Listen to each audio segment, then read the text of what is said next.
Dun dun dun dun dun dun dun dun. Dun dun dun dun dun.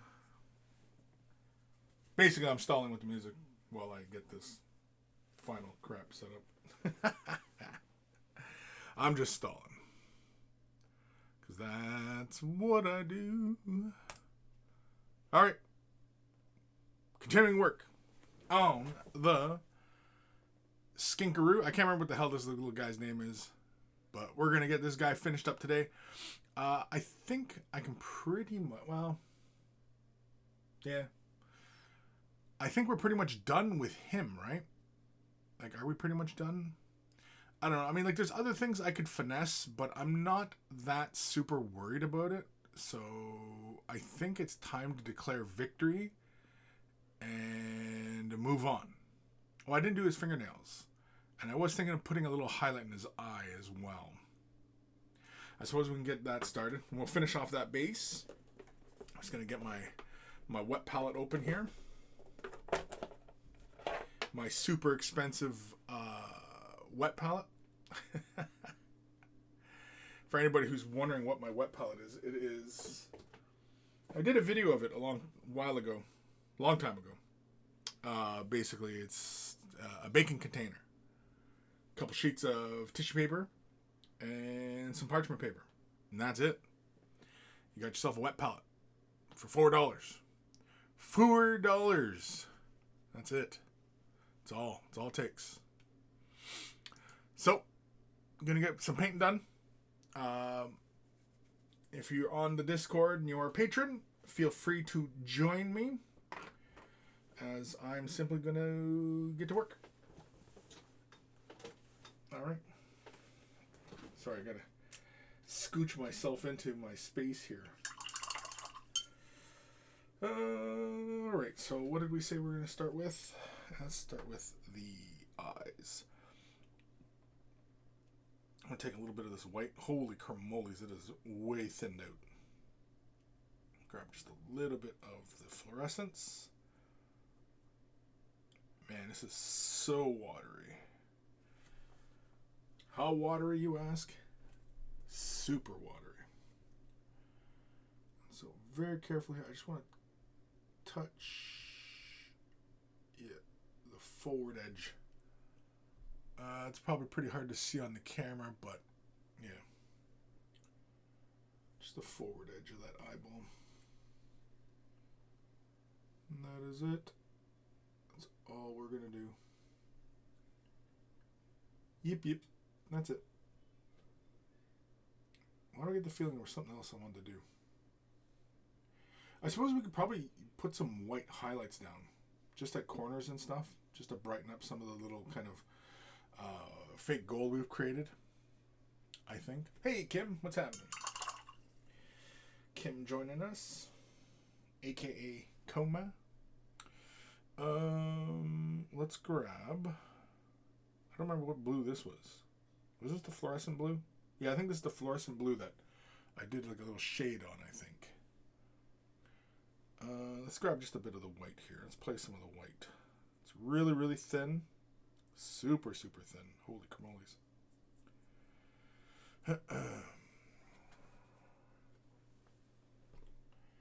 And we're just going to throw a couple little spots just on corners. Oh, that's super thin.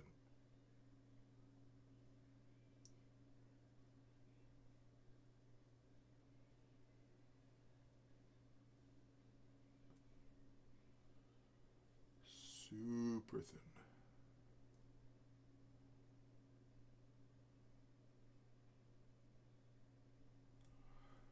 Super duper. I think I almost need like another light kind of coming up this way. Kim, sitting in the bus terminal waiting on my bus home. I try not to use the car unless I really need to. I hear you. I hear you.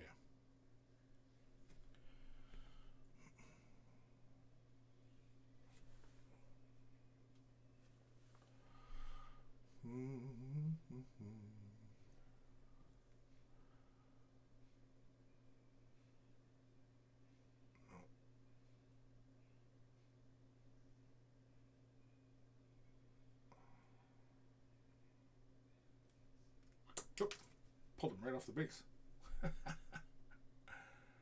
Might need to do that soon enough anyway, but you know, get in there.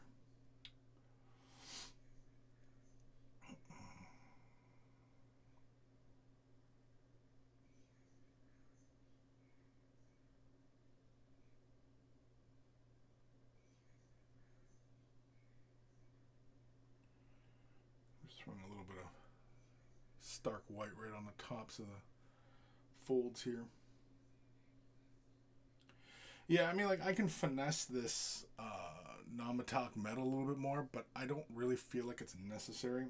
Again, because I just, you know, I don't really feel like it.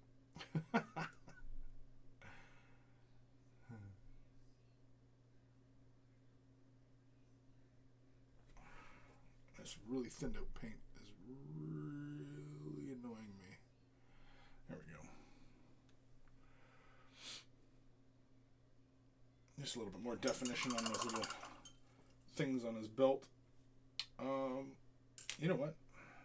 What was it? The eye, a little bit of white. There was something else. There was something else we were going to do. What was it? I don't remember. Oh, the nails. All right, for that, yeah, let's start off with a little bit of dryad bark. This is really, really thin. We've got all sorts of separation going on here in the palette.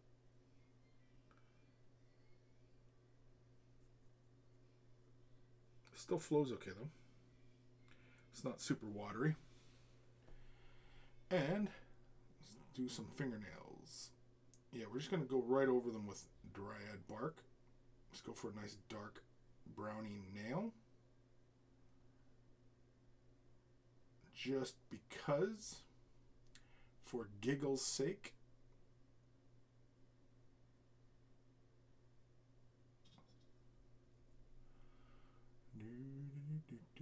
I did like the way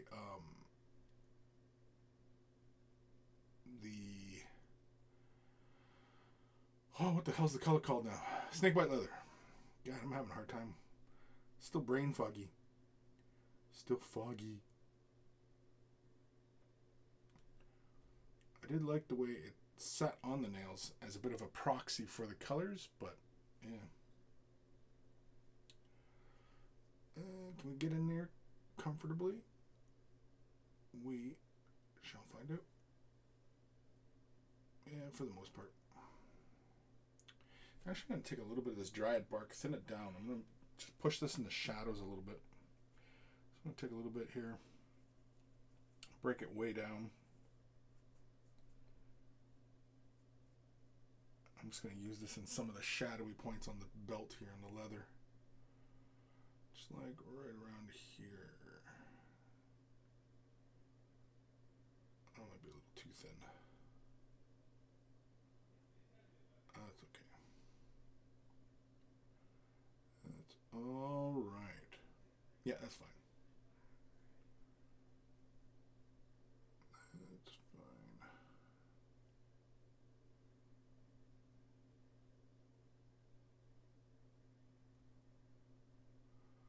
Yeah.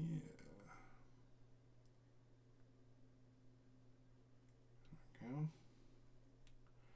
Here we go. Push a little shadow right there.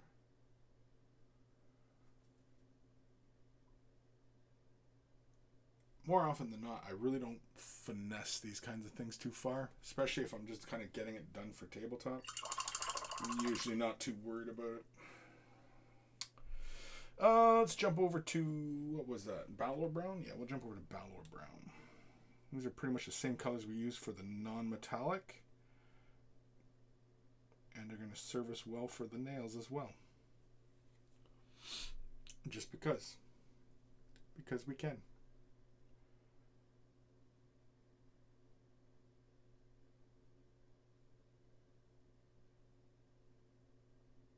Because the paint is sort of thinned out, we can kind of glaze the transition so it builds to a brightness at the peak of the nail or claw, whatever the hell you want to call it.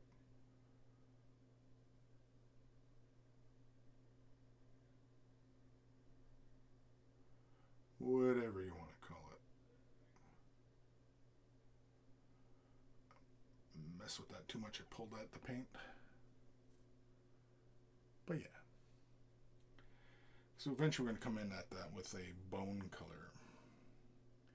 Bone. The bone.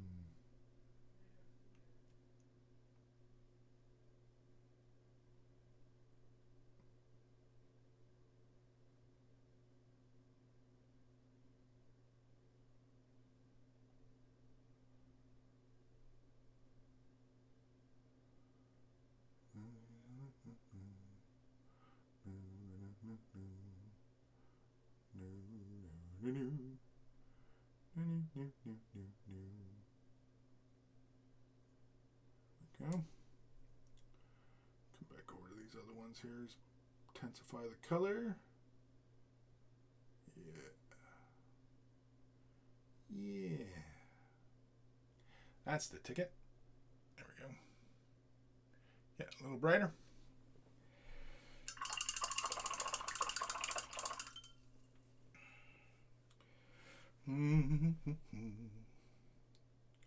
Just a little bit more of the color needed.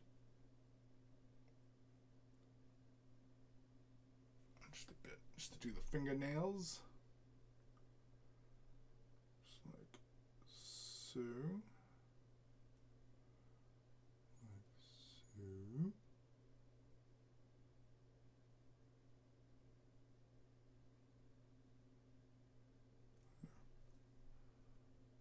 Something like that. I don't know how well you guys can see that. There it is.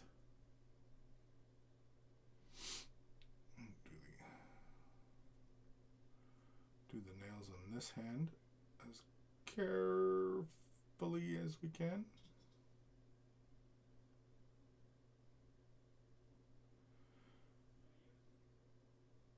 We were talking about it in the last stream. Well, I was talking about it.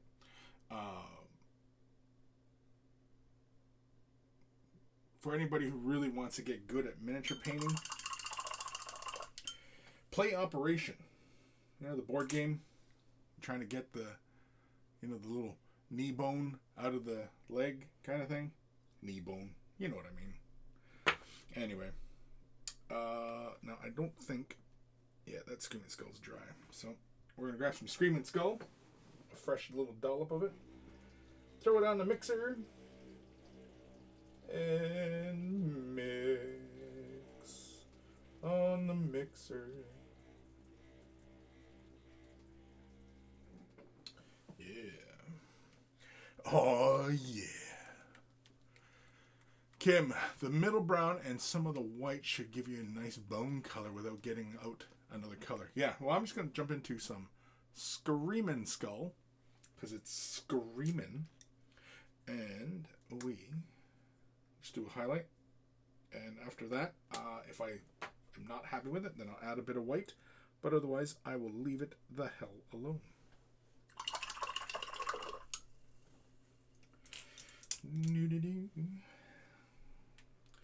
So now this color probably will require a little bit of extra thinning. So I got a fairly generous amount. Oh, here, let's show it in this camera. It's nice and big. Got a nice generous amount of water in the brush. We're going to thin the color down. Can we see what I'm doing over there? No, we can't. Yeah, let's move the palette over. There we go. Now you can kind of see what I'm doing here. Thin it way down. Not way down, but yeah, it's pretty far. It's pretty far. Then I use my rag and I just draw some of the excess color out. And then, yeah, you get it. I think you guys get it at this point. That's really thin.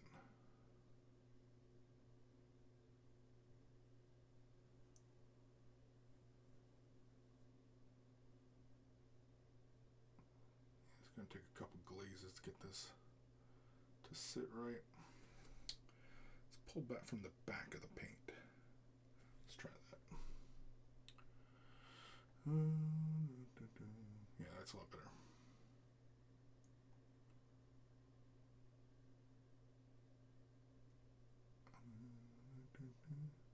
And if you're really careful and don't go too ham on it, you can create the little striations in the nail. Just little ones. Just for giggles' sake. Just like that. I don't know if you guys can see that well. But anyway.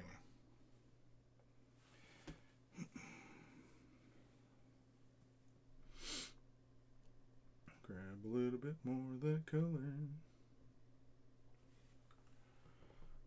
Let's do this too.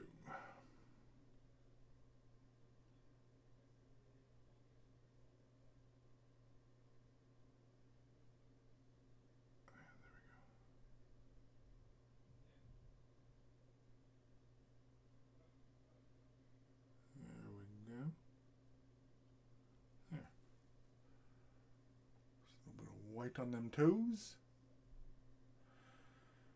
Kevin Cabal, love the color, Chris. Welcome, Kevin. And yeah, thank you. It's been a lot of fun. I think after this guy, we are going to take a small break and jump over to another project. What exactly? I'm not 100% sure, but yeah, we'll come back to these guys in a bit.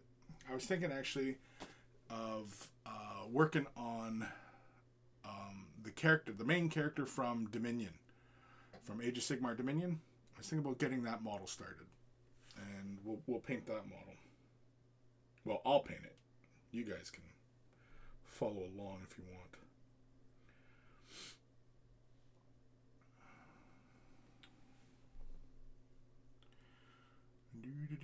Time for some fingernails. Fingernails. Come on. Come on. There we go. There we go.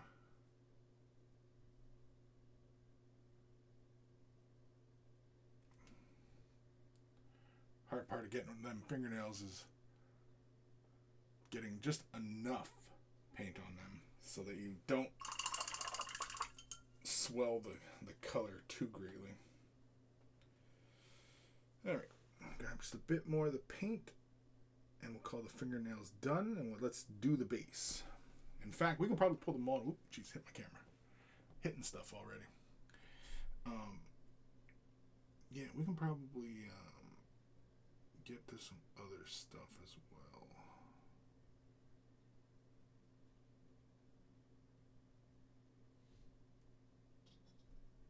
Yep. And that's it. Although, the little nitpicky guy in the back of my brain, the guy that has all the little goblins in his head, I was looking at the eyes, and under the eyelid is just not enough highlight, because remember I put in that dark blue color to separate the eye. Yeah, I think I went over my highlight there, so we're going to correct that. I'm going to grab a bit of white, grab a bit of this fluorescent blue, if there's any of it left. Is there any left? I can't tell. I can't tell what I've got here. This is the fluorescent blue, yeah, okay. We'll make a nice light color here. And lay this in just under those eyelids. Hopefully this isn't too thin. Should be fine. But yeah, we're just going to put this right under that eyelid. Right there. Yeah, there we go. There we go. Yeah. Just defines that eye just a little bit better. Do it on the other eye here. Right there.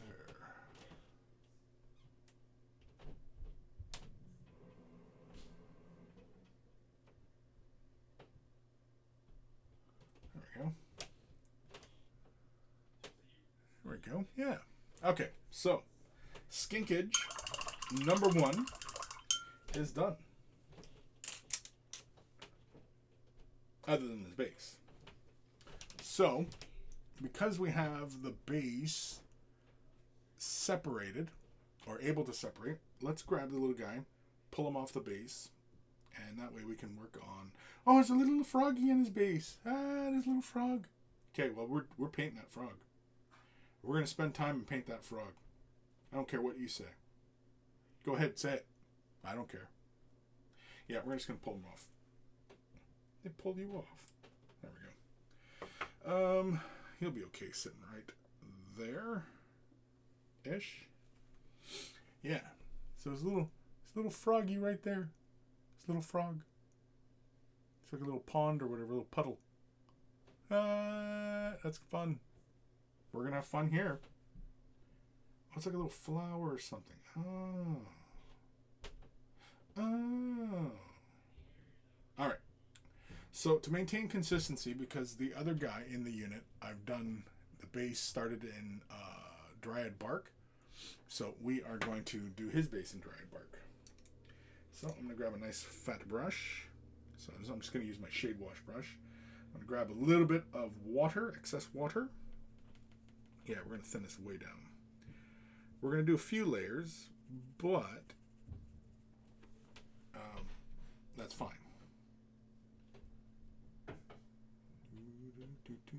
And we'll cover with the flower too. Just so we can see our colors. See what we're doing. It's the whole point of working with it in a thinned out consistency like this and build up, a few layers. You know what? I'll try and leave the bottom of the puddle alone just so that, we can kind of see what we're doing. Mind you, the puddle probably would be kind of mucky. I don't know. I've never really seen a puddle in a rainforest, so I can't tell you whether or not they're mucky water or not. But we'll pretend it's clearish water. We'll pretend. You all want to pretend with me? It's like Mr. Dress Up here. We're all going to pretend. Does anybody get that reference other than Canadians? Try not to get the froggy either. We're going to have fun with the frog. We're going to do something fun with the frog. It's probably the same idea what I'm going to do for the froggy that is the quiver for the chameleon. So it's going to be a similar idea as that. And if you know me, then you already know what I'm going to do.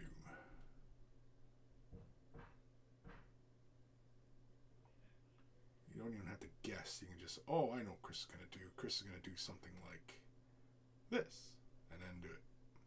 And you'd be right. All right, we're going to give that a second or two to dry. See, it's really splotchy and stuff. That's fine. We didn't bother painting the plant as well, like the little fern there. We'll get that. We'll get to that later. I suppose we could probably throw some color on it, right? Just to give us a little bit of shadows and kind of see the details. Yeah, let's do that. But I'm not doing it for the frog because I want the frog to be done differently.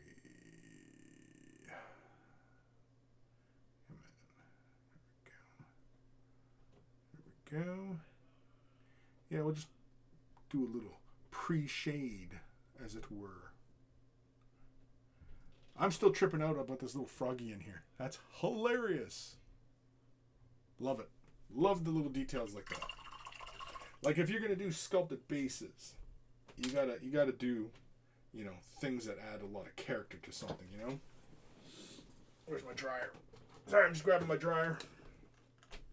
Just to speed this process up a bit. Kim, the orc one or the angel one for Stormcast? I'm talking about the angel character, the one with the wings. The Stormcast with the wings. I can't remember what she's got a name apparently. Can't remember what the name is though.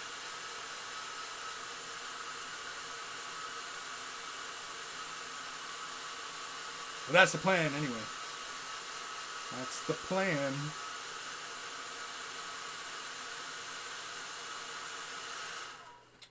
Alrighties.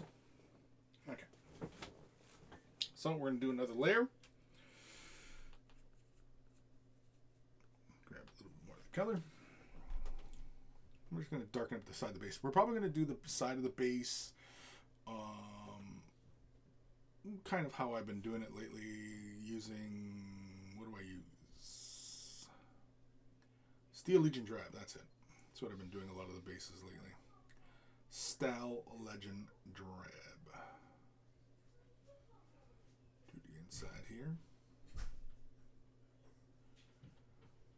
Again, we're not looking to spend a whole lot of time painting this up, but we're having fun. And so I think that's the important part, is we're having fun here.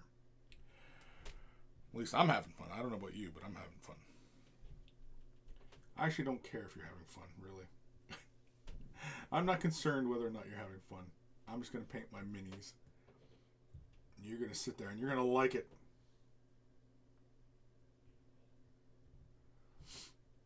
These rocks, the way they're sculpted, look like pieces of broken chocolate. Somebody broke my O. Henry bar.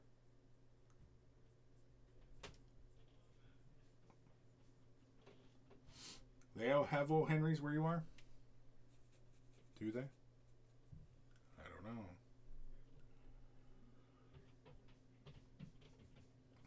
Oh, that's a little rock there, so let's get a little bit of color there.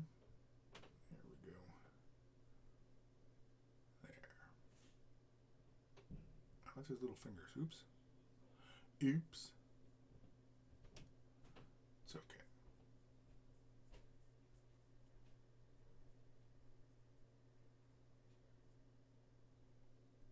Okay. Leave that alone for a few seconds. Let that dry. We'll probably do one more, so we get nice, solid, even coverage. Kim, something on V. Can't remember either. Never heard of O. Henry's. No, you never heard of O. Henry? Yeah, it's a candy bar. Chocolate. It's got peanuts, nougat. It's delicious.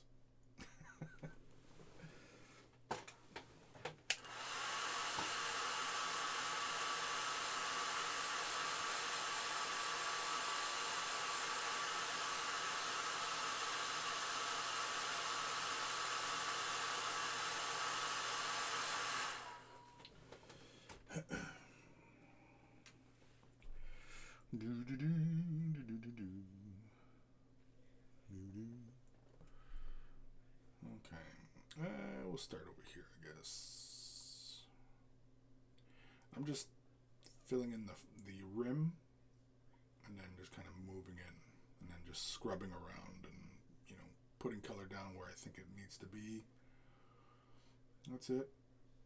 The paint is really, really thin. You don't want to agitate your brush too much, because then you get a lot of air bubbles and stuff like that, and that can leave a little funny texture on your model, especially when you're like looking at it for a long time up close like we do. You'll see that slight texture. It's kind of annoying. It's not a deal breaker for your paint job or anything, but it's kind of annoying. Not gonna lie, it's kind of annoying.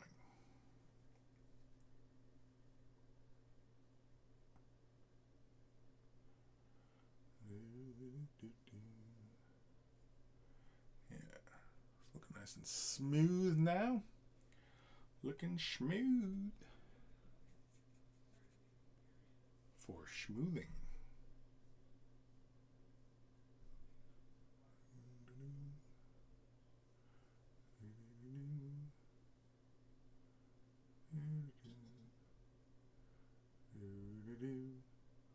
Still looks like chocolate to me.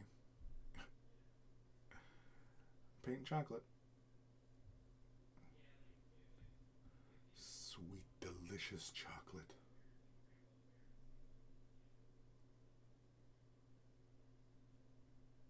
Yeah, I think that's enough.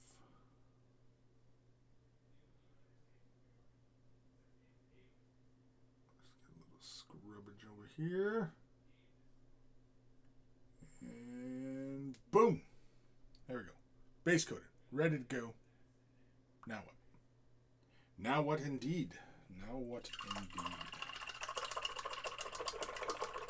Alright.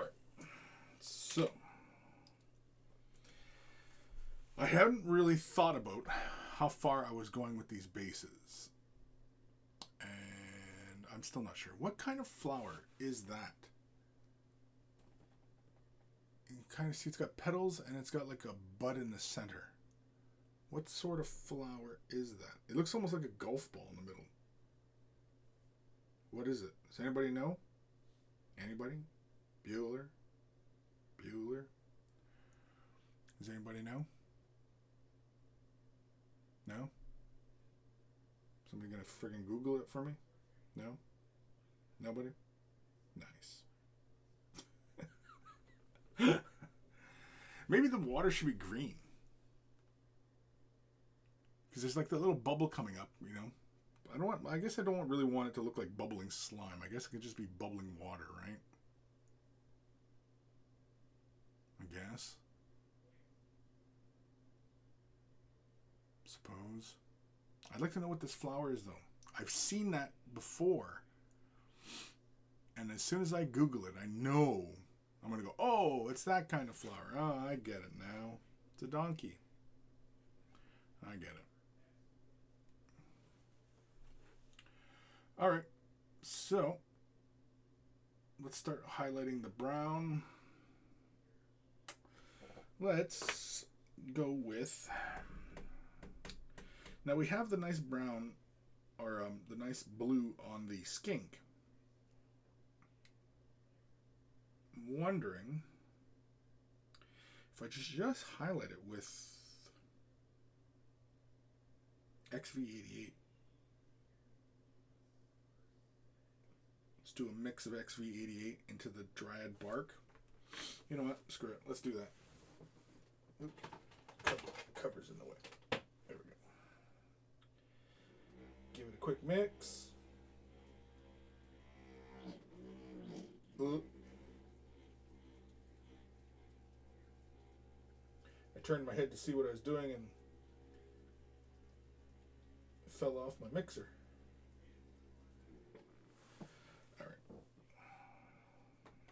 Bark. Actually, let's add another drop of Dryad bark. Just trying so we can keep kind of good mixtures going. So we'll throw a little fresh dollop down. And let's grab a little XV88. Grab another dollop of that. Like so. Give that a mix. So all really we're looking for. So it's kind of like a 50-50 mix we're looking for here. We still want it to be somewhat close to Dryad bark.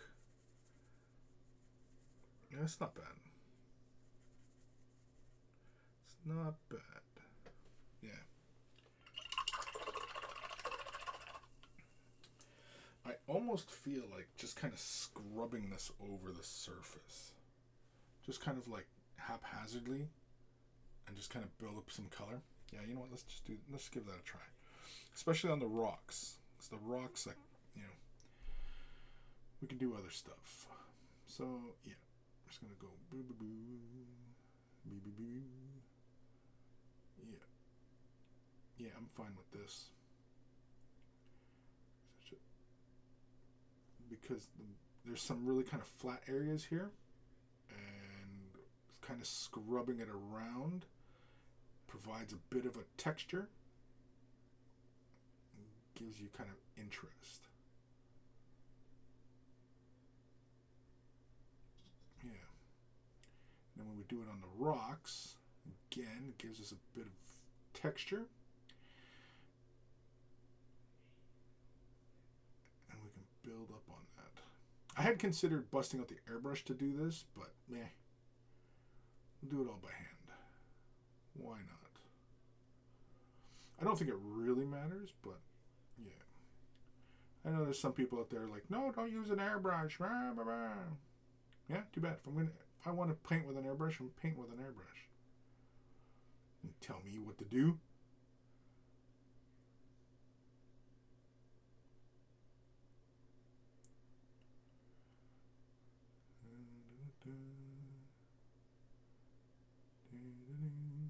Yeah. okay with that. Just creates an initial highlight, pushes the values a little bit. So we'll give that a second to dry, and then we'll do it again.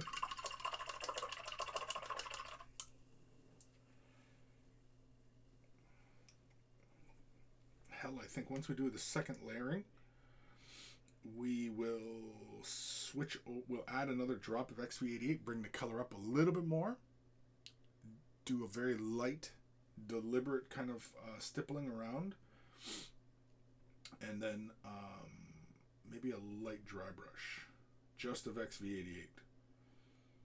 Or maybe something, maybe Balor Brown. Oh, excuse me. I don't know, we'll figure it out. Alright, so let's grab a little more of the color. And stipple away. Now the intention is not to build up a heavy amount of paint or anything. It's just, you know, to create a bit of color variance, some variation in the surface so it's not all even. Kind of like if we were deliberately, you know, bringing up highlights or anything like that with, you know, layers or anything. We are just stippling to create just an unevenness on the surface. That's it. That's the whole point of this. Just to create color variation so that the eye, when they're looking at it, they don't go, oh, I can just see all the little brush strokes and everything like that, right? The whole point of this is just creating a rough little variance in the color.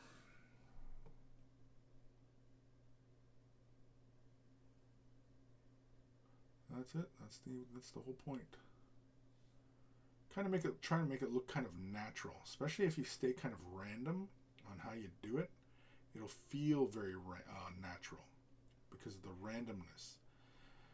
When it's too perfect and, you know, the colors are, you know, they blend evenly into each other, and, you know what I mean, and, you know, it follows a kind of a structure as far as where color falls, it feels very unnatural, and your eye picks that up right away, and it goes, oh, I can see what they did here. They did this, and you know what I mean? Versus if it looks imperfect, it tends to look very natural. And so that's kind of the thing we're going to go for here. Just a bit more of a natural kind of look.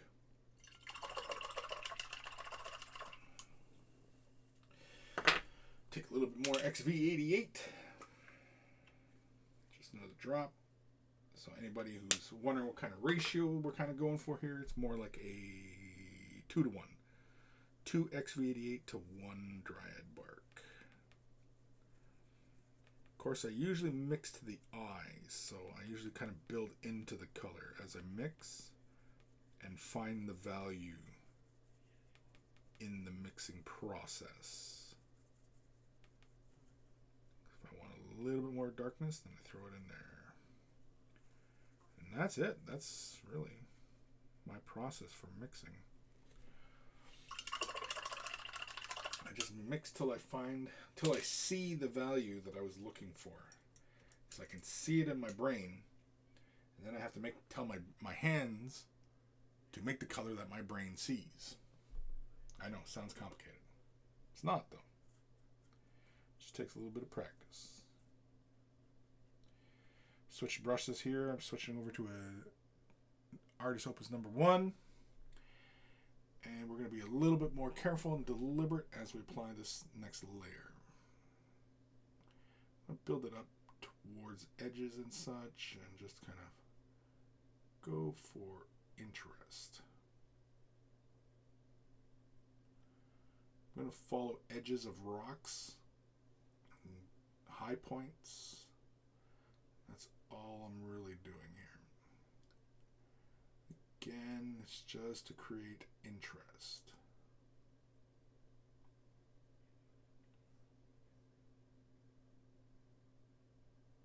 Do it on the rocks. Do it near the edge of the base. Do it on the sand. Yeah. I don't know how well you guys can see that. Do I have this turned all the way up? Thought I did.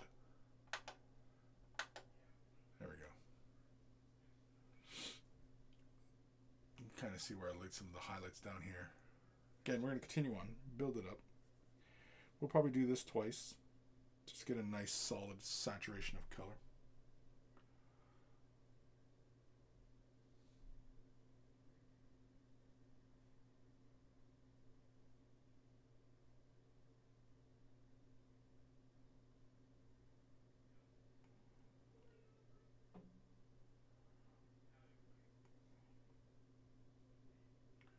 Just trying to keep it interesting.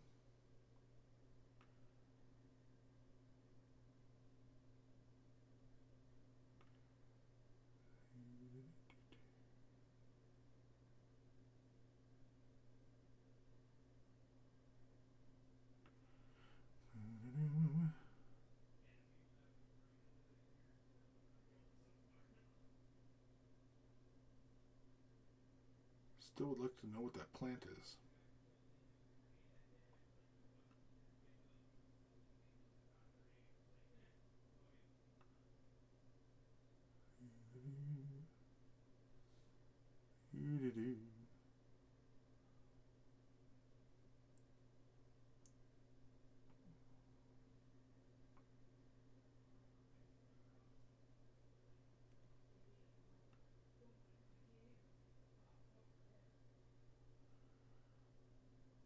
If I go quiet, it's because I'm concentrating. Because this is using up all my brain power.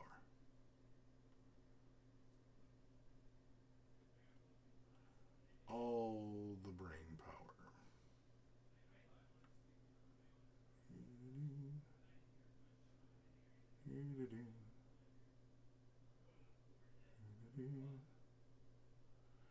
And again, so all I'm doing is just simply just scrubbing the color around. That's it. Just slowly, slowly building it up.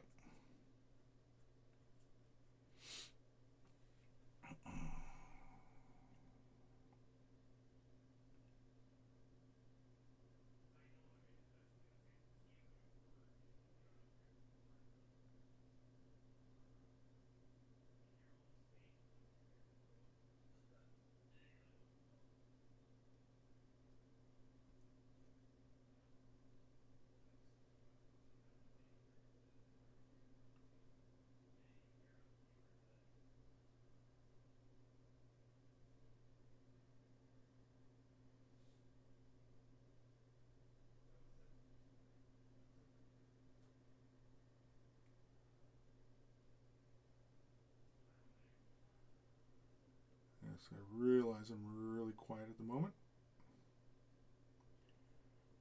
Because I'm concentrating. Takes all my brain power.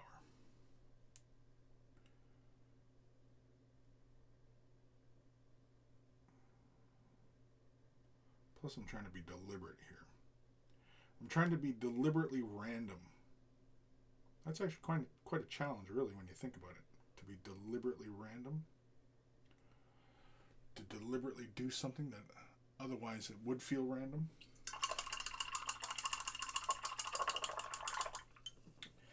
I also think that maybe because of the color,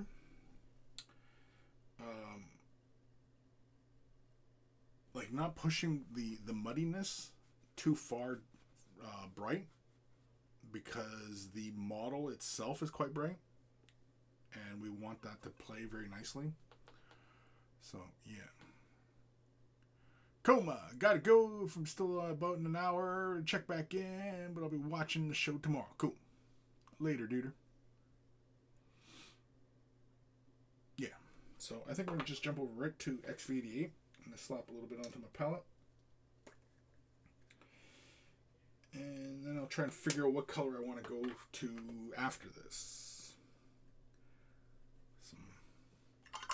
Some hard decisions to make. I think with this, though, we are going to do just a bit more of a deliberate kind of edge on stuff. Randomly, but more of an edge. Just thin the color down ever so slightly. So I'm thinking like around this pool, I want to bring more emphasis to this little pool. So,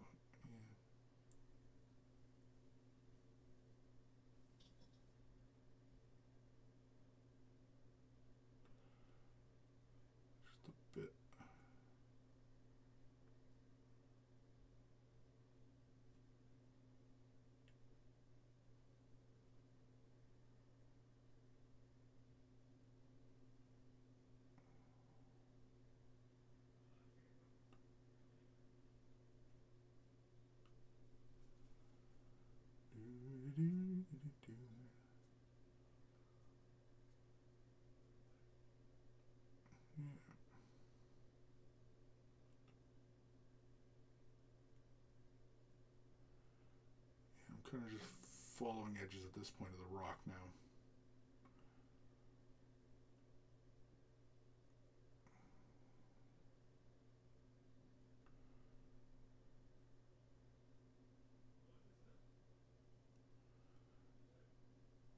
It's given an interesting kind of look.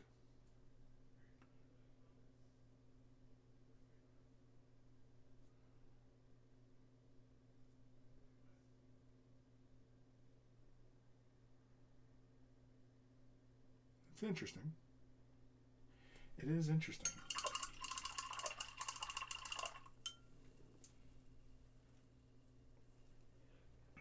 Almost tempted to throw a bit of a light gray into the X88. Just to knock a bit of the saturation out. Just because I don't want it to conflict with the rest of the model. And also because I'm not sure 100% which way I want to go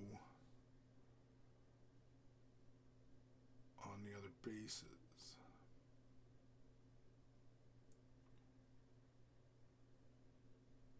We gotta do this rock in here.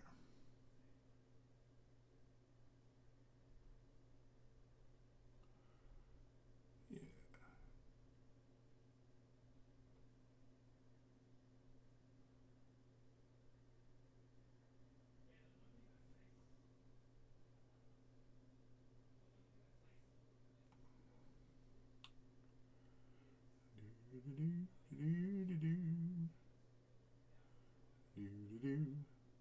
Yeah. Okay with all this. I am okay. Just doing a little more edging here. Just a bit. Just a wee bit.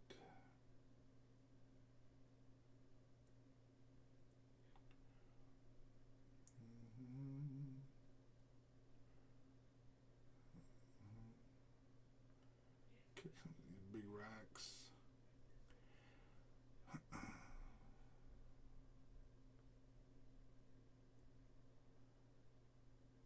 Yeah. I am mostly okay with how that all looks. Might be a little bit hard for you guys to see, but it's looking more like a muddy ground, right? Kind of.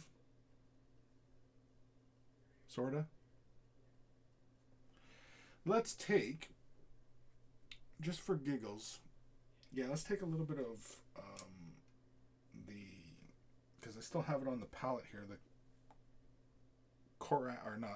Cantor Blue, that's it, jeez. I'm going to base coat that little puddle. We'll do a few layers of this. Hopefully we don't mess anything up. Hopefully. Probably would have been easy to use a contrast, I suppose, at this point, but we're in it now.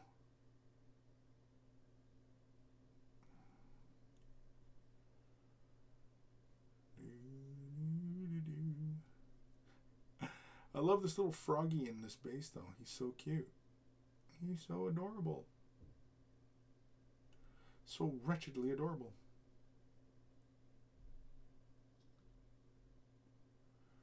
Yeah. Yeah.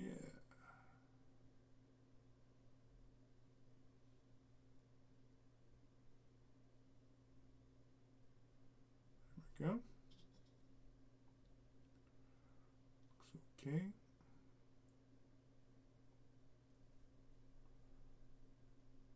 Would love to know what this flower is, though. I still don't have an idea as to what the flower is. Alright.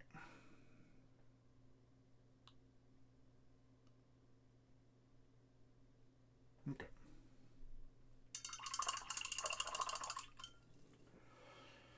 Alright, let's take X88, Administratum Gray. Yeah, that might do it. Yeah, let's give it a shot. Let's see what that looks. We're going to use some administrative gray to knock out a little bit of the saturation out of XV88. But it's also a slightly brighter color. Hello.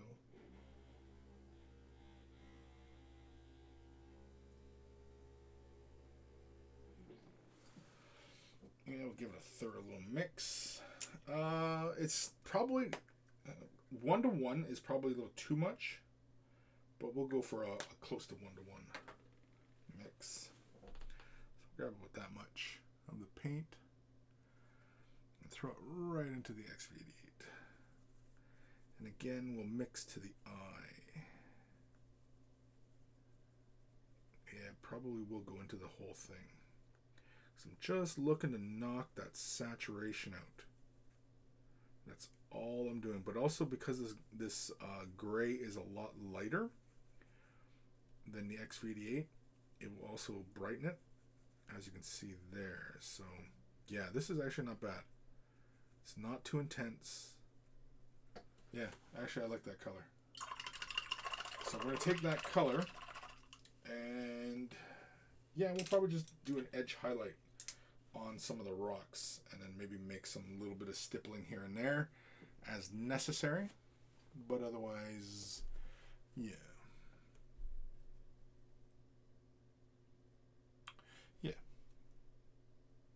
So this is primarily going to go on the rocks and some spots on the base.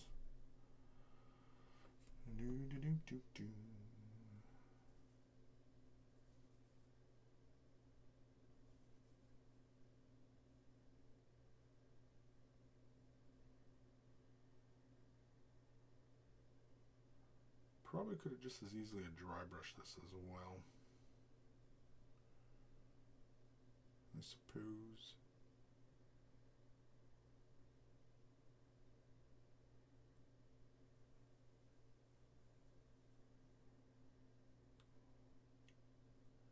Trying to be a little bit selective as to where I place these highlights.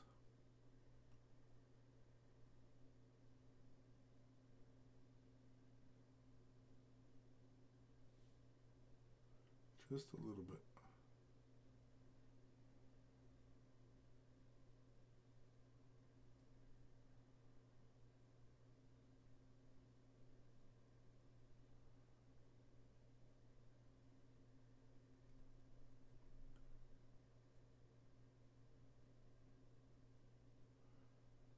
Get a little bit of color down here.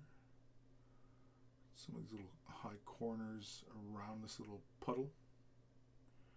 Just to bring a little bit of tension there.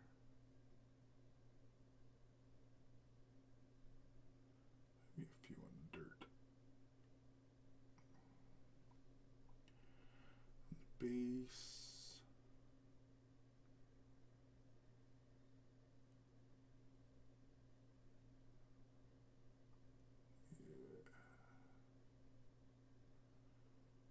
Yeah.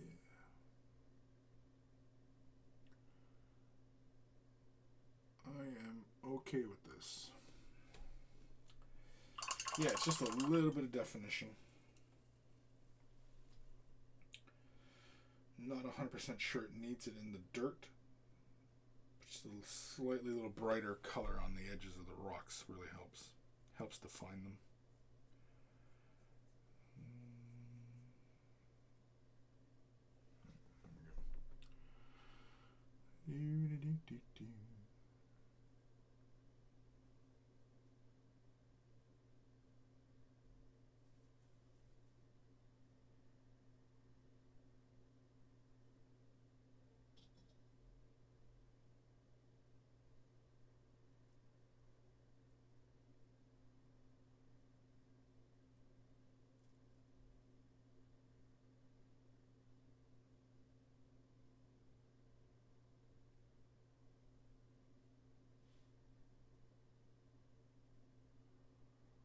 Still don't know what this little flower is, though. I'll be asking that question all day. What is this flower? What does it mean?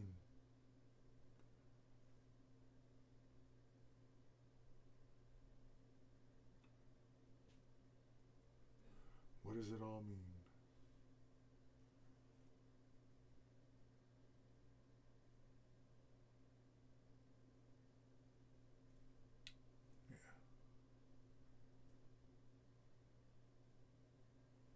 It's all right. It's all right.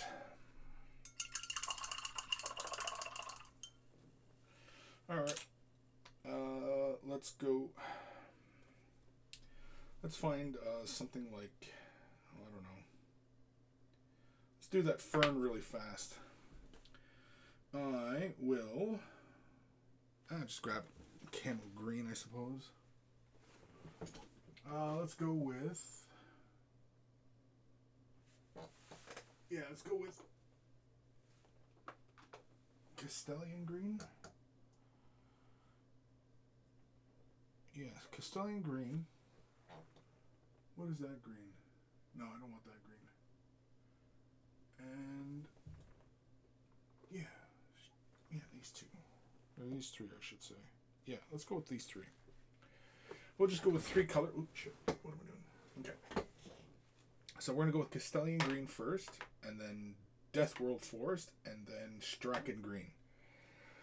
Really, really fast. We're gonna paint those little ferns. And if it's a little messed up, then we'll probably hit it with probably a yellow or green, light green glaze. If we're not happy with it.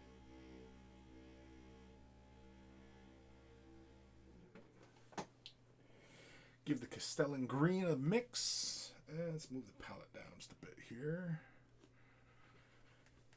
So we have some space to work. We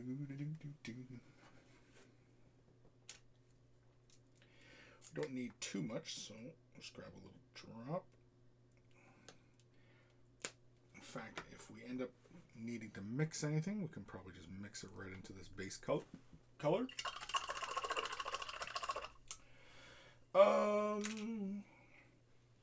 Because I don't know what that little flower is on the other side, you know what? Let's see here. You flies. Shoo fly, don't bother me. I'm going to open up a tab here on my browser. Hopefully it doesn't show anything too crazy. What would you say? Tropical? Tropical.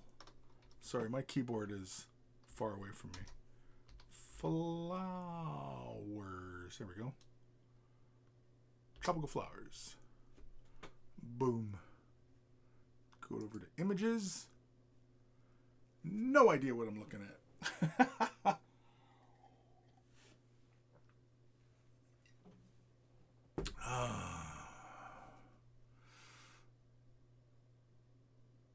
That one kind of looks like it. What is that? Don't even know. Let's see if I can find it in the image search.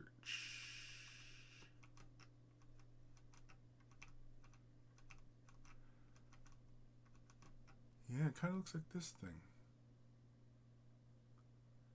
What am I looking at here? Don't know. Awesome.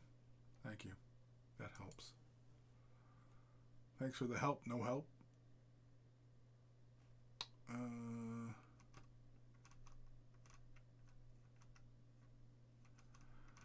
Yeah, it is kind of a broad question, right? To ask, tropical flower. Shit, I don't know what the hell these are. I'm just trying to figure out what the hell colors it should be or could be. I mean, it's a flower. I can make it up whatever I want, right? But I kind of want it to make sense. There's a lot that have this kind of look to them where they have like a kind of central core and then they're surrounded by petals. I don't know. I might just have to wing it. Just might have to wing it. It's like pretty much everything else I do. I'll just wing it. I'm not too worried about it. I'll just wing it. Screw it. Alright. Taking some of this Castellian green.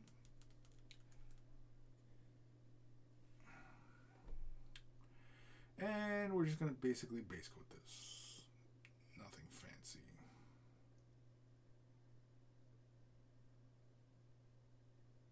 we're not touching the toad with this color because we have other plans for the toady or froggy. He's a frog.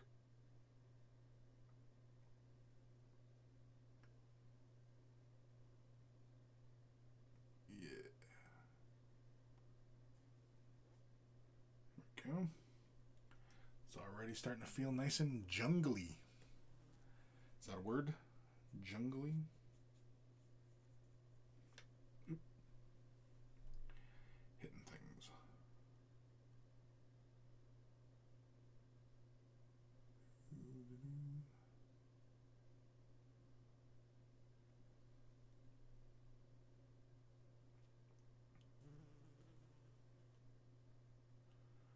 Just kind of scrub that in.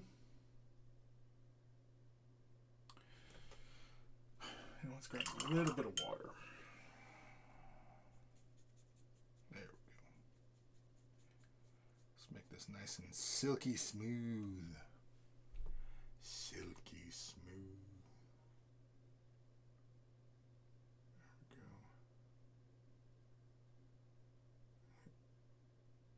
All right.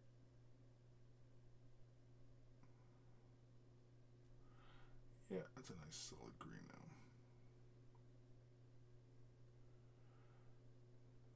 Also bear in mind that we hit the ferns with the brown as well, so, you know. That little flower, it's bugging me now. It's bugging me. What is it?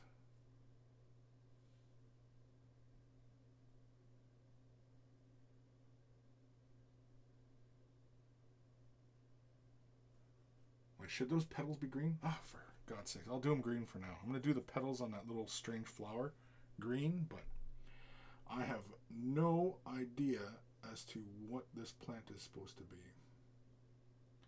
I'm sorry, I'm not much of a flower guy. I don't know.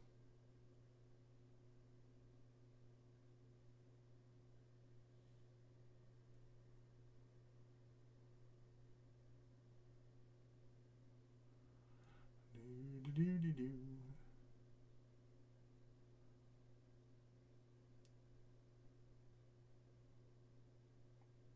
You know, also is kind of tempting as well is taking this green, thinning it way down, and then dropping it into some of the space, just to get kind of like a mossy like quality. You know what? I'm gonna do it. Instead of just sitting here thinking about it, I'm going to do it. So we're going to take a little bit of Liquitex Flow Aid. We're going to add it into the Castilian Green. We're going to make it into a shade wash. So I'll add 2 drops of it. Give it a thorough mix. There we go. And so all the Flow Aid does is just basically change the surface tension of the paint so it falls into recesses and stuff. You know what? I'll use this heavy amount actually. It's quite a bit here. I got pull some of it out. Yeah. And we're just gonna allow it to fall within the rocks and nooks and crannies and such. Give us just a little bit more of a mossy like quality in areas. Because it is a rainforest jungle, right? Like Lustria is described as like being like, you know, the Amazon rainforest, right? So you would have these slight green values on even rocks and such because of like mossy qualities. Oh yeah, I'm digging this. I kind of hope it stays a little bit this vibrant. Yeah, I'm okay with this. I'm very okay with this. But yeah, put some down there, put some around there. Yeah, I like how that looks. It actually just changes the overall value of it all. Yeah. I like it. I don't care what you say.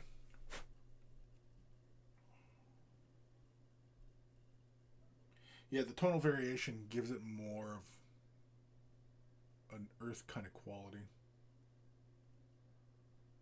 Feels a bit more natural. Yeah. Yeah, I like it. It's staying. Alright, let's jump back to the fern. We're going to use Death World Forest next. Slap it onto my mixer.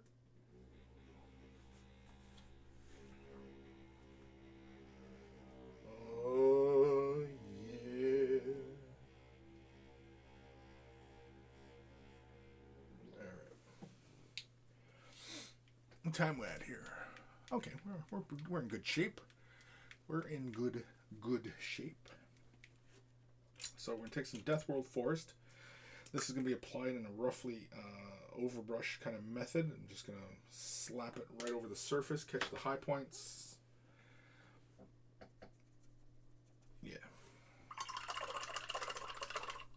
Okay. Grab this brush.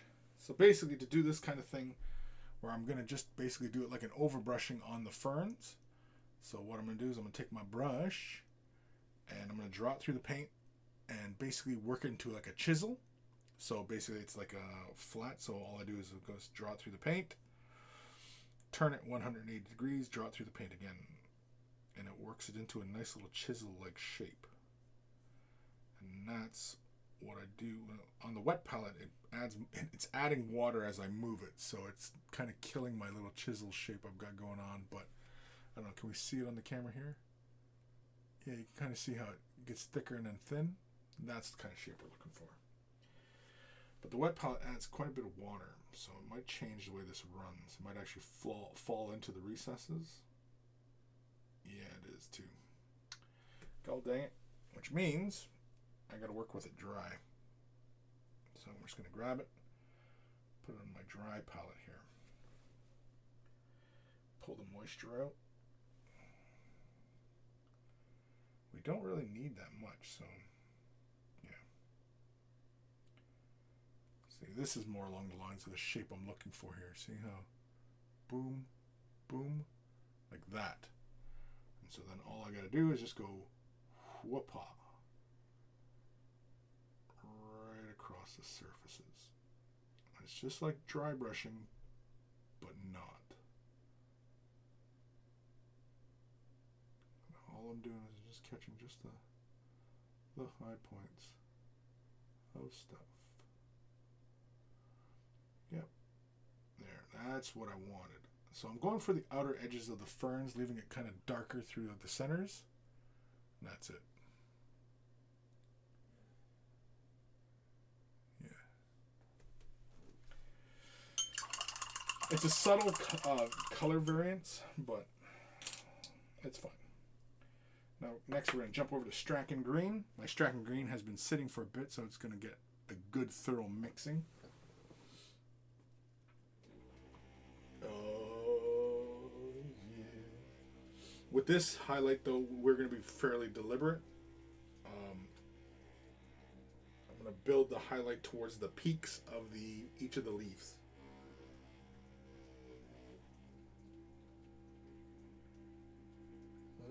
Is that good? Oh, it's plenty good now. It's nice and thoroughly mixed. I still give it a shake just so it throws paint up onto the lid, so that because that's where I always grab my gather from. So yeah, there we go. Throw this onto the palette. There we go.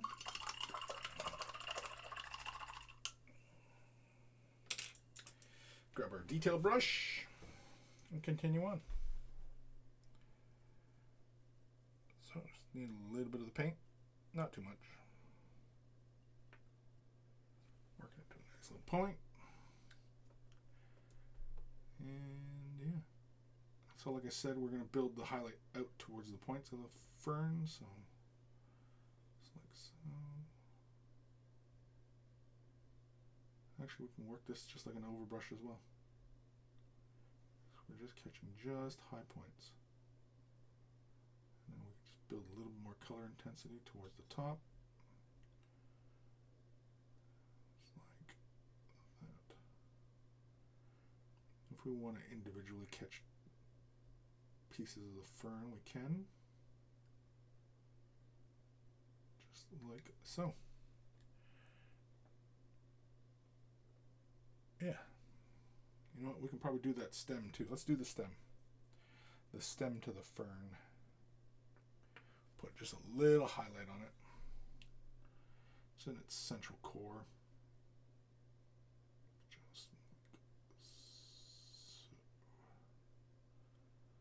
Just like that.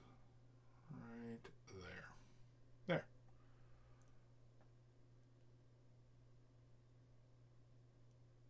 That's it. I don't think I really want them brighter than that. Catch this one here. Do the stem. Do the other petals.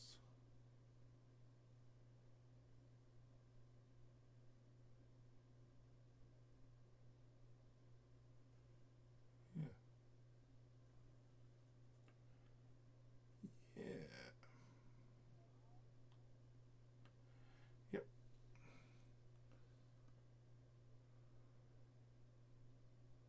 That's it. Well, for those two. One more petal to do.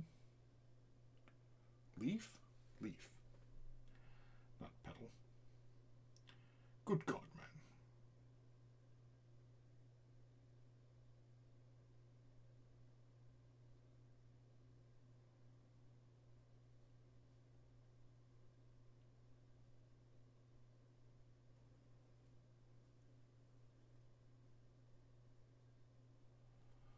Yeah.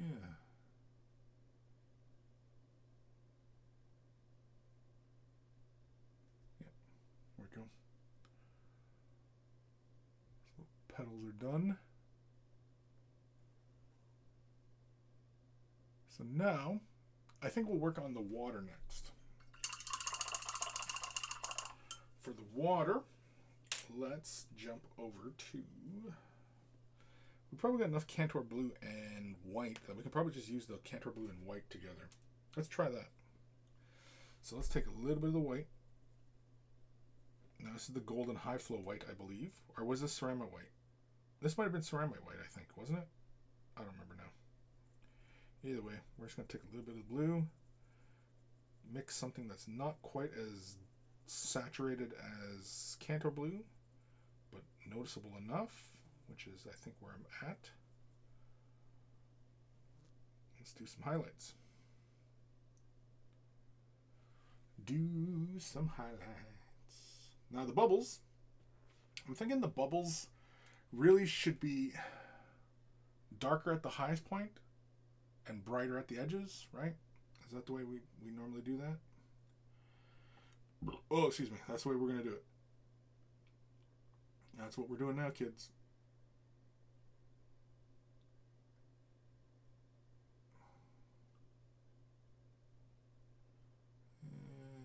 Start letting some deeper color down.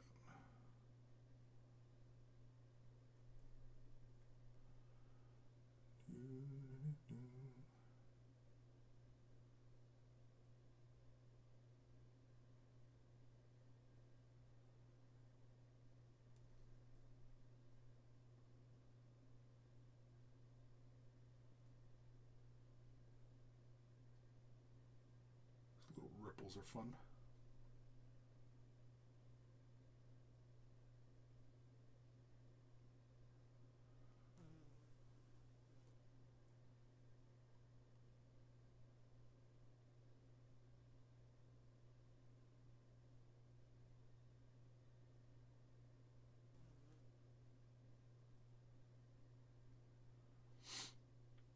Actually, come to think of it now, it really should get brighter towards the edges of the pool, shouldn't it?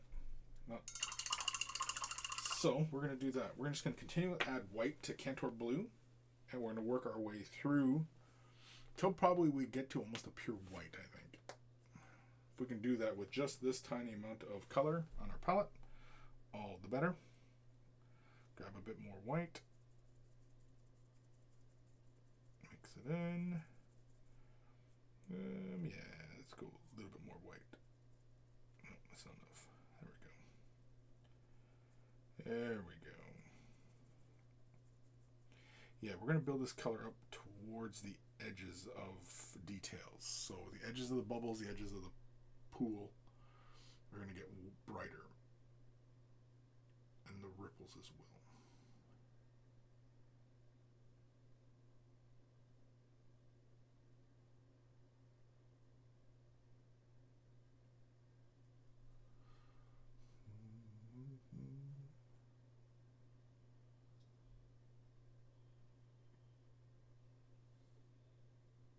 Probably could bust out the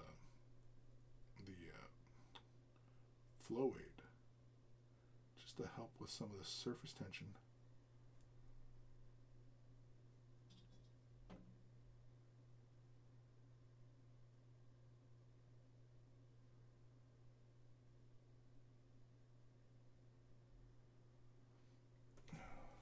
Pull up some of that excess color there.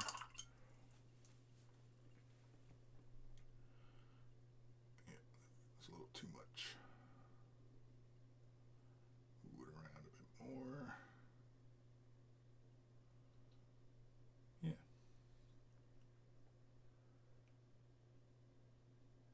Yeah. Okay. Hit that with the dryer.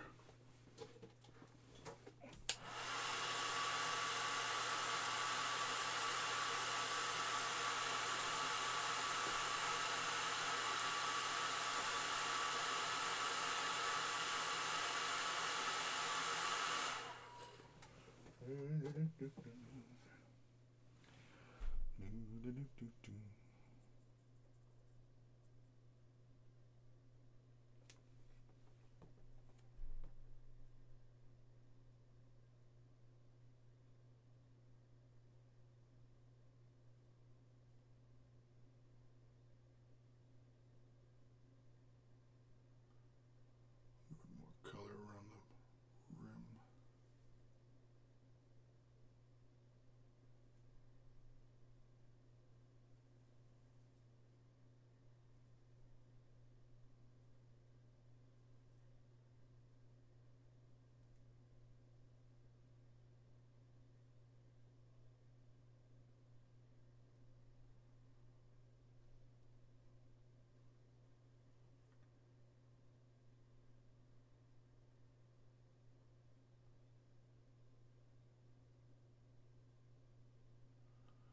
Yeah. Looks all right.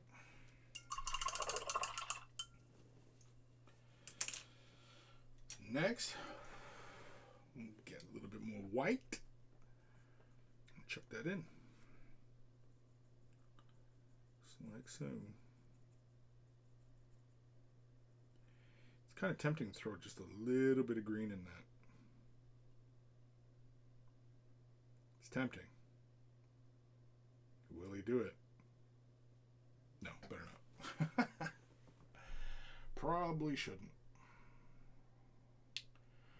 Now then, let's go. There's quite a bit of color on my brush. Yeah, there we go. And yeah.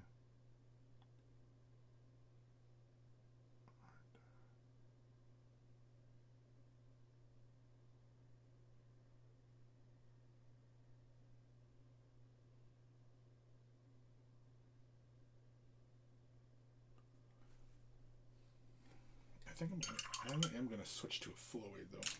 I'm gonna add a drop of flow aid to this so that it falls into the recesses more.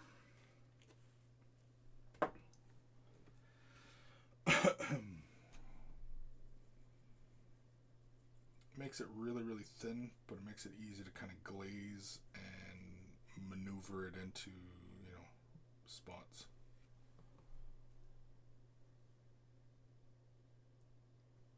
Yeah, that's better. Feels a little smoother now too.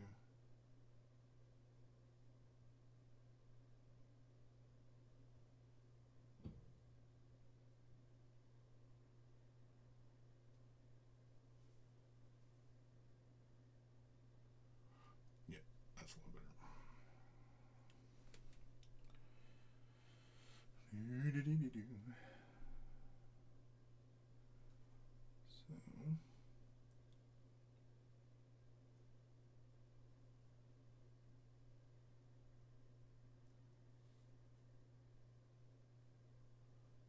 lot of color.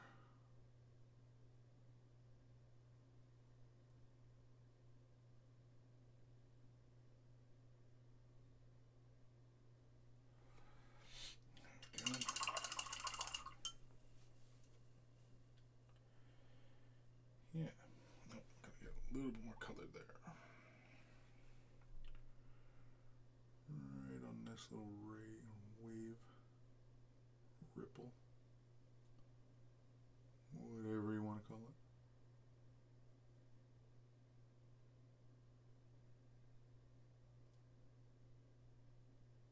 Yeah. There we go.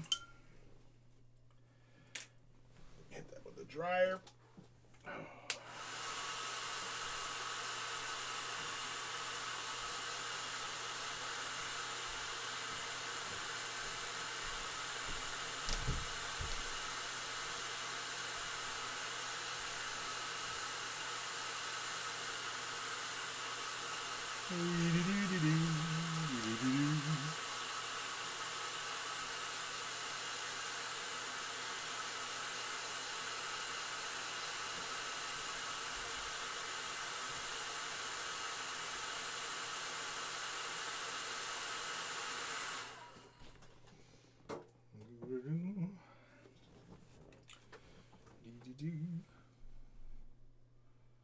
Let's grab a bit of this color.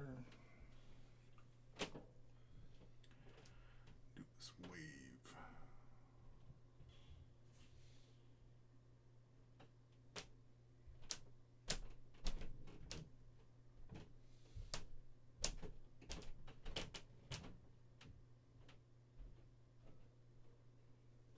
It's too much color.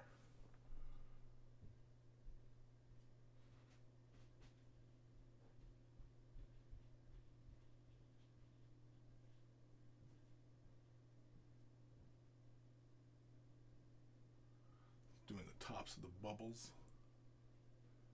Get a little bit more color on the top of them.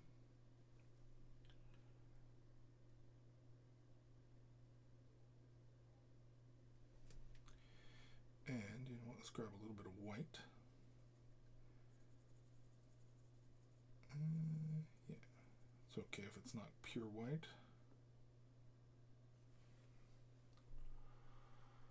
And let's catch the tops of these.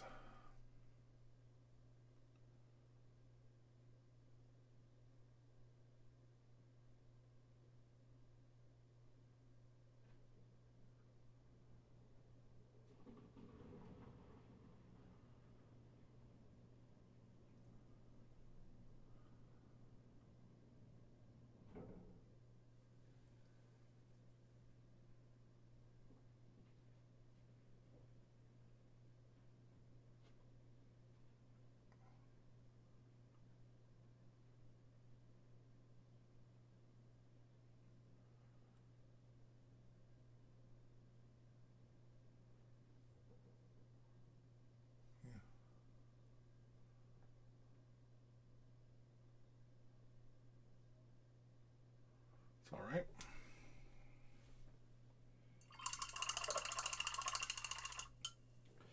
It's pushed really kind of light blue.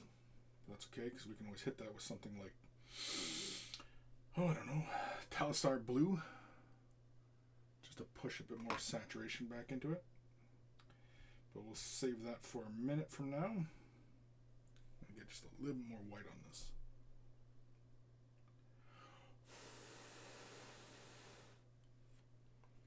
Okay, just a little bit more white.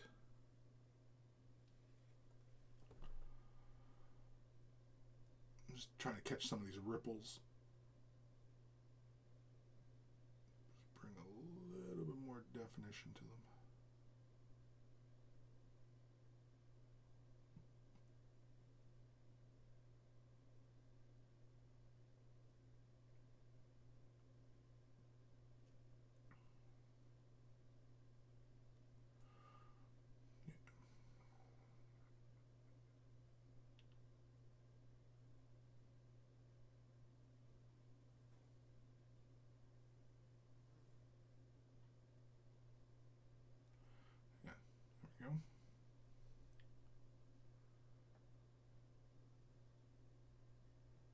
Yeah, we're going to have to hit that with contrast or something. Next, I am going to use this white dome. And I'm going to just reestablish some of the tone on the Froggy. It's okay if there's a bit of blue in it. I'm fine with that. It's really more or less just how thin this is already. We're going to get his little hands, little froggy hands.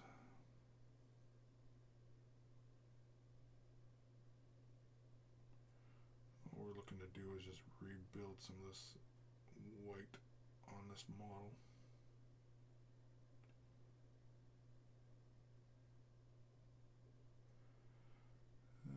His fingers over here.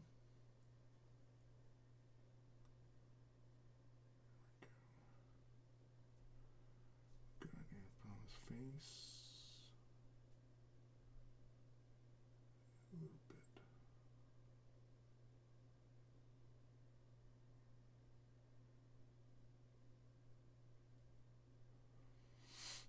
Okay. The rest of this is probably okay. Yeah, because we're not too concerned about that.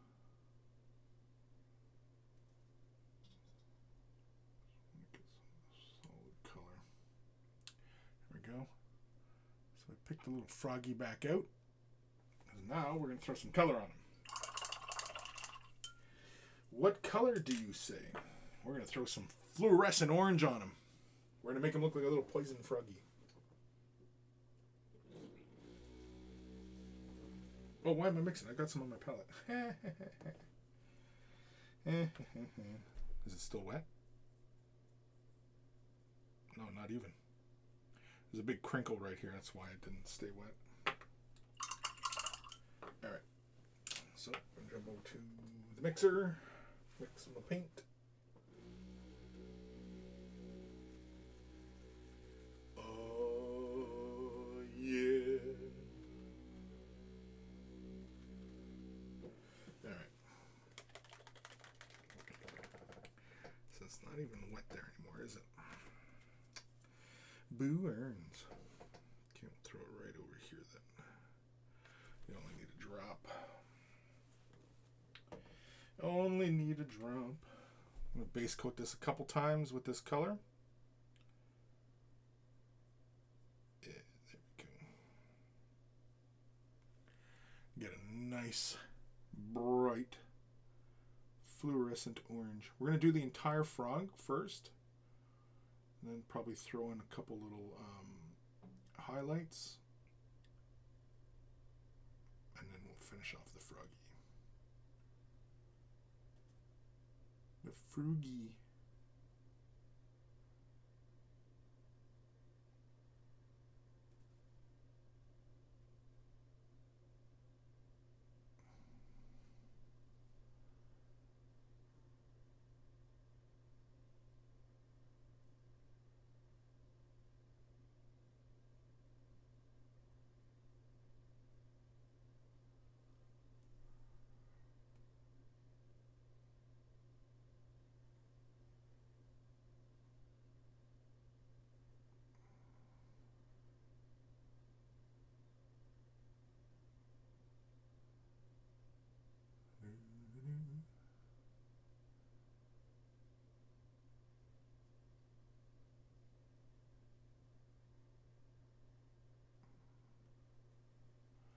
There we go.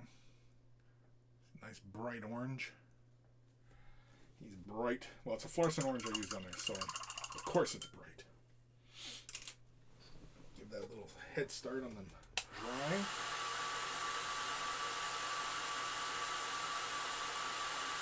Tabletop Minions is raiding. Holy cremose. What's happening? I'm just doing some painting. Well, I'm not painting now, but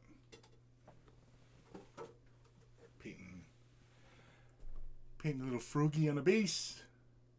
He's coming out of the little lagoon. This is the base to this little guy from the Starblood Stalkers. So we're painting this guy up. He's a little poison frog. We're using fluorescent orange. VJ Morph, yo, yo. Andromedy, sheesh, sheesh.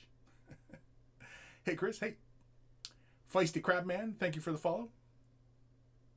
How are you, mate? VJ, I'm not too bad. Not too bad at all.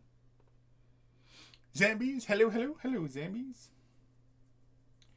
Yeah, so we're going to throw another base coat onto this little Frugi. Because why not?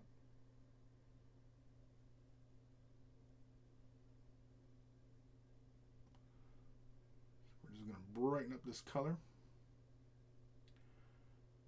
And you guys probably can't see it through the camera, but this guy is wicked bright. I mean, you throw him in the shadow and you can still see how bright he is.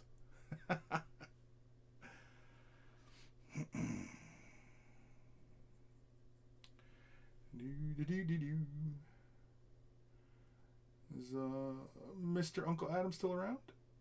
Or did he already peel? It's basically, this whole rating system is like, if you have like a car full of kids and they're being really loud and then you drop them off at your in-laws, that's what this rating system is like. So it's like Adam was just streaming. Oh, he is here. Okay, hey. And he's got a whole bunch of kids with him, and now he's looking for dropping them off somewhere. That's really what this is. This whole rating system. It's like, I got a bunch of kids here. They're annoying the hell out of me.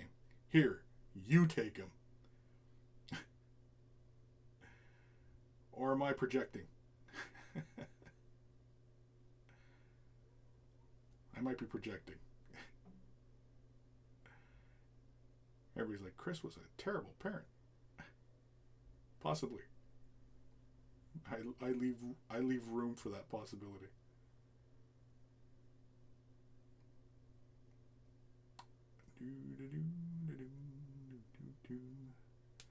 All right. That is pretty darn solid, I think. I mean, you guys can't really see it, but it's bright. It's bright. It's blinding me. Little toadie's blinding me. VJ. Which fluorescent paints am I using? I like to use Golden High Flow. These colors are really, really saturated. In the past, I've used Vallejo's fluorescents. They're really fun, but I've been really into Golden High Flow's fluorescent tones and stuff. So, yeah. The actual skink himself is fluorescent blue. In fact, here, I'll show you something. If you haven't been tuning into this little series that I've been doing here on the streaming, I'm going to turn this light down. In fact, we'll turn it off, okay? The light's off. So, the little froggy on the base, there you can see, he's glowing. He glows. And then, of course, oops, sorry, I bumped the camera there. So the skink himself, you can see under blue light, or black light, he glows. His little crest is a fluorescent orange as well. And I'm also working on the little chameleon duder. Tutorials on this, though. But yeah. So that's the fun I'm having. And I'm having fun. Wait. Keep bumping lights. Keep bumping into things. VJ, the Vallejo ones I found need, quote, a few coats to look good. Yeah, well, most of these fluorescents, yeah, they need a few coats, because you can see, like, on the Golden High Flow, they do a little swatch of paint on here, and you show you just the light fastness, and you can see how it's a little heavier here, and it covers on top of the black, whereas you get near the end here, and you can see how, like, a lot of the labels showing through. That just gives you an indication of the light fastness of the paint. Same with, like, the white. I use like the titanium white, and you can see how a few coats it's going to take to cover over something. Yeah, it's pretty typical. Thank you for the follows, A. Overton and Mountaineer RN304. Oh, and it's just Z. It's just Z. Thank you for the follow. VJ, it's going to take. I'm going to take that as a compliment. I've not been called a kid in a long time. Yeah, pretty much. VJ Moore. So the golden paints actually glow under UV? I'll have to check them out. how they do through an airbrush for doing OSL. Oh, they did fantastic. They're designed like, see the golden high flow, they show you what these things are for. It's for airbrush. You can see the little airbrush symbol, paintbrush, pen, marker. So these are designed for, like, they're very, very thin bodied, but high pigment. But I mean, it's, you can say the same about like the acrylic paints from like Liquitex, right? I mean, you know, high pigment. Look, you can see how they're separated, the pigment there. See it slosh. Anyway, yeah, it's, I mean, no paint company's gonna go, we have thin body paints. And they'd be right. So, next is, we are going to take some of the white. This is, I'm pretty sure, ceramite white I was using last time. I'm going to mix this into the golden fluorescent. Just give me about a 50-50, and I'll lay some of the highlight down on the froggy. On the froggy. Yeah, it's plenty.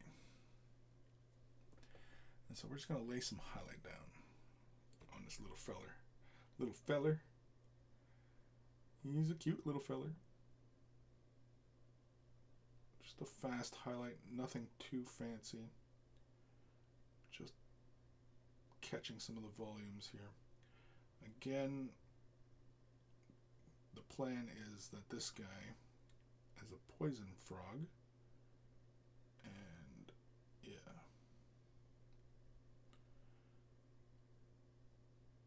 There we go.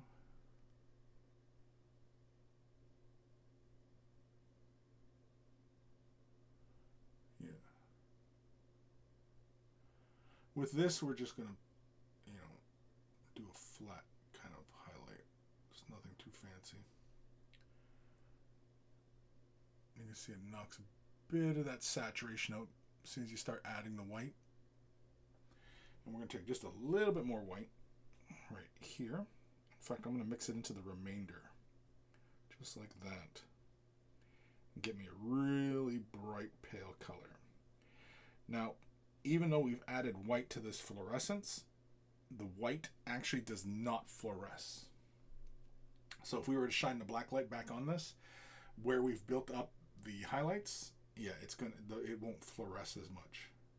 This is really just kind of so the eye sees these highlights.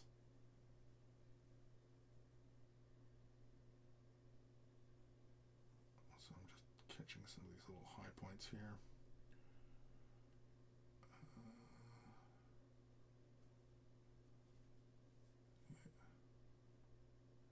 If we really want to resaturate areas, we can always thin down the fluorescent color and reapply it over areas if we felt it necessary, which at the moment I do not. There we go. So you can probably see there's some highlights going on now. Then we'll jump over to a little bit of black. In fact, do I still have some black on my palette? Was this my black? I think this was my black, wasn't it? Yeah, that's my black. Yeah. Had to test it. Oh, my fingers. Great, now it's under my nail. So now I look like I got dirty fingernails. Nice. Nice. VJ, so those golden paints are similar in body to the Liquitex inks? No, they're a little thicker than Liquitex inks. If you've ever taken a paint to, you know, the glaze consistency, that's what the golden high flow paints are like. They're very, very thin bodied. But they're not as thin as ink. Ink is really, really thin. So I'm going to take some of this black ink that I still have on my palette here. This is ink I'm working with here. And I'm going to basically do like a bottom half with some little spots. Just give them kind of that, you know, poison frog kind of look. Yeah. So I'm just going to throw a couple little spots here and there. Just like so.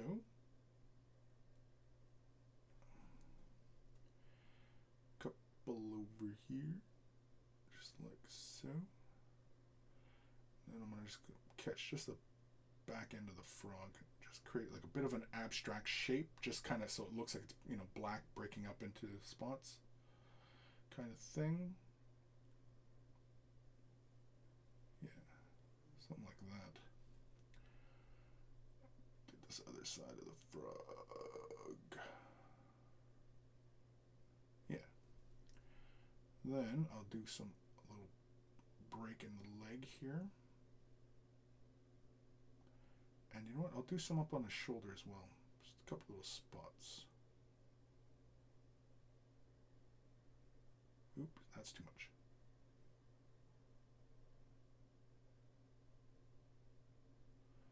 Yeah. Something along those lines. It's hard to see on the camera right now just because, you know, the white balance kind of throws it all off, but, yeah. Do a couple spots on this shoulder.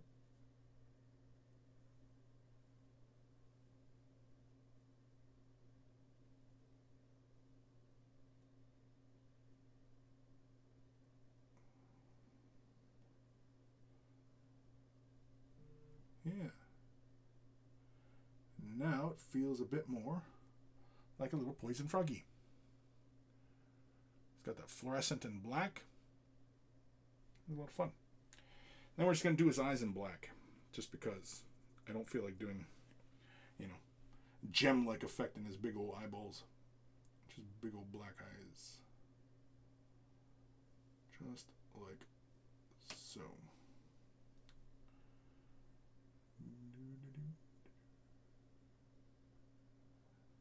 Yeah. Just big orby kind of black eyes.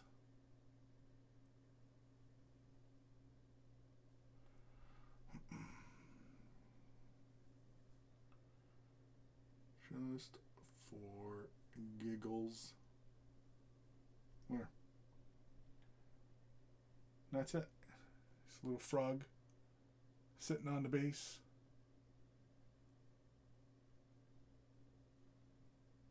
Poison froggy. And he glows in the dark. Well, not in the dark, but pretty damn close.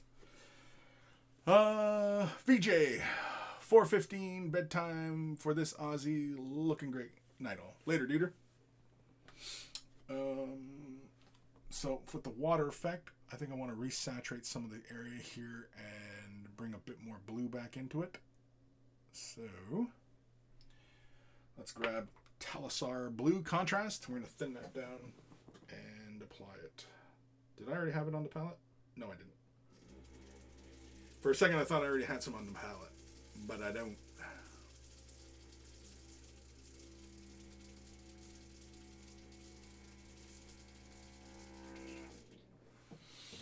Alrighty.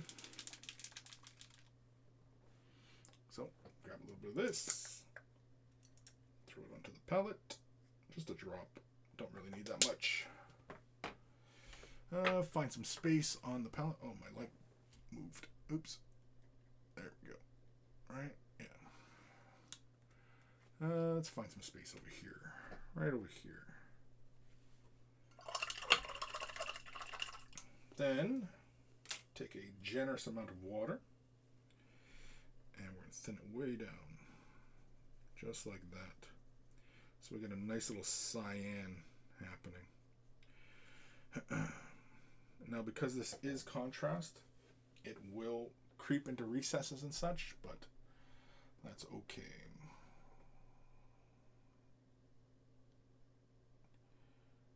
In fact, we'll push more of the color towards one side of things. Yeah.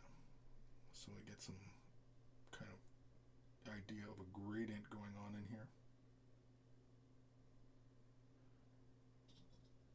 Just kind of like that. Just to kind of manage some of those values going on there. But yeah.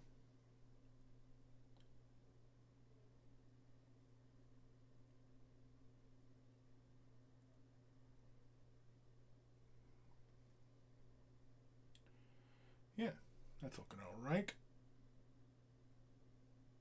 Still don't know what that flower is. Not a clue. Not a clue. Oh, I didn't even highlight that flower, did I? Alright, you know what? We're going to make it look kind of like...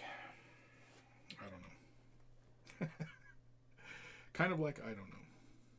That's basically what we're going to do. So... Just going to catch these petals. I think I'm going to color the center of it in this light green. And we'll just bring it up to almost a white. Because I have no idea what this little flower thing is on this base. So just some fast highlights. Color's already really thinned out, so it just glazes on no problem.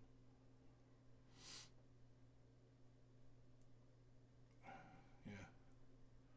I have no idea what that little flower is, but yeah. Grab some of the Strachan green.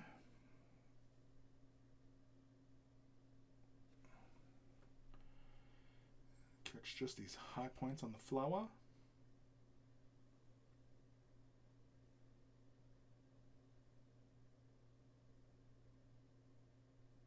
Just like so. And in fact, on this thing as well.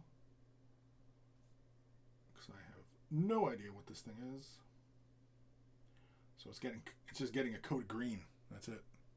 That's all it's getting. That's all.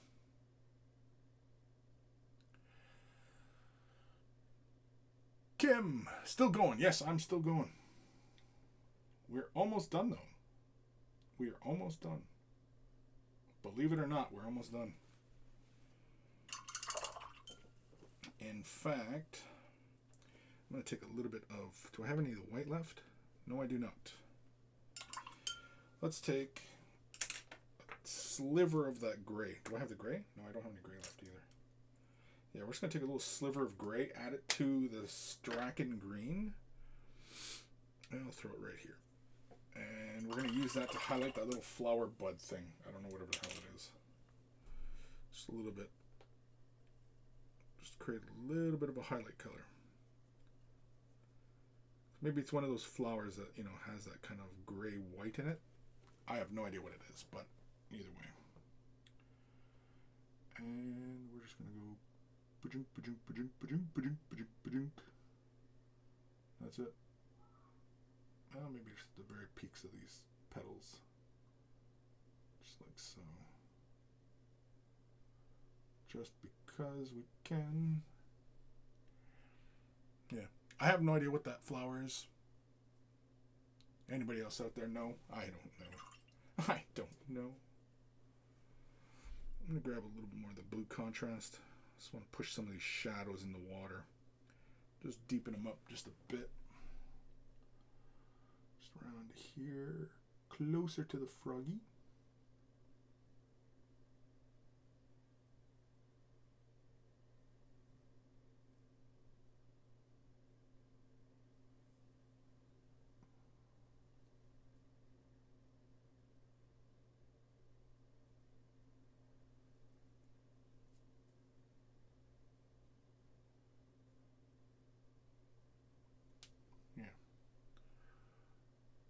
Just a little bit.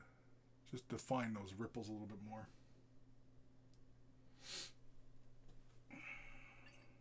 Grab a bit of water and put a fairly generous amount down.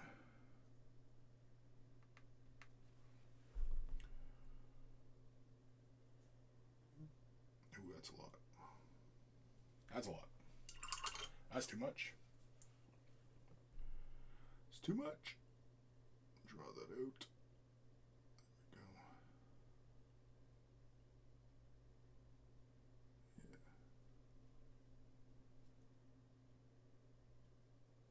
Yeah. Yeah, that's all right. Now, contrast typically finishes with a slightly glossy finish, and I think I'll leave that as such because we've already built up a nice dry texture on the rest of the base. And yeah. So, all that's left is the rim, right? I'm done? Am I done? I think I'm done. What time are we at here? Holy camolies, it's almost 2 hours. I guess I am almost done. I'm going to grab some Steel Legion Drab. Where the hell's that? Wait. Yeah, there it is. I'm going to do the base rim in Steel Legion Drab. I've been doing that for a lot of my fantasy models, so I figure I'll do it here too.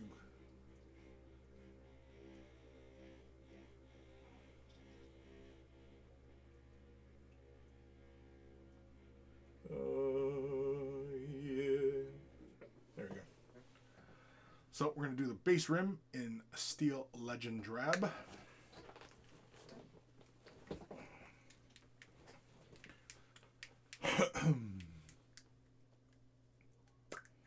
Slap a little bit onto the palette. Let's find some space over here. Yeah, got some space right there.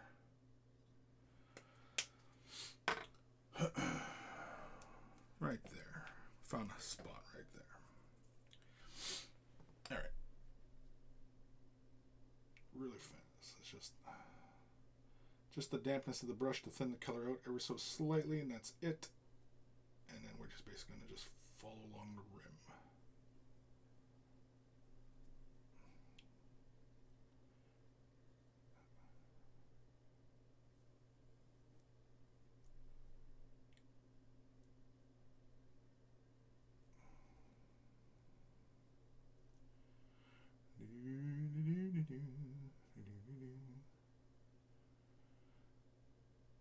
So for everybody that's been watching this little series I've done here on this model, stay tuned. I think I'm going to work on the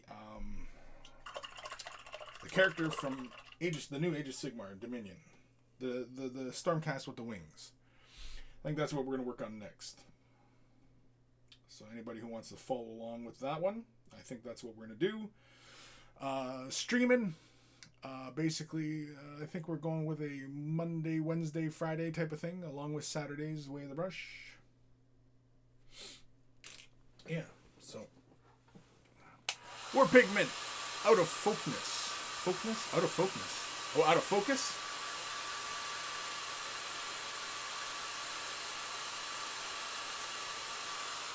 Or I'm just out of focus. As in like a folk singer. Could be. No, I think what I need is another light kind of bouncing up and filling in this space here, because there's a little bit of shadow and everything here. I think that's what I'm in need of. It's a little bit more lights. All right. But yeah, the focus is set to about around here. Yeah. Anyway.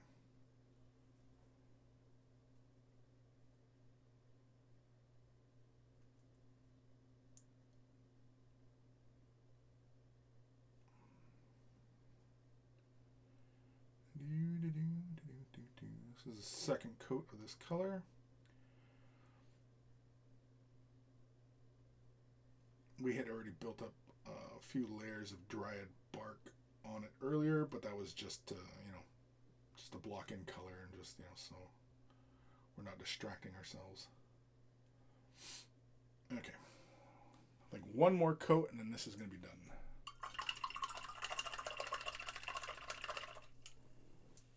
Hit it with the dryer for drying.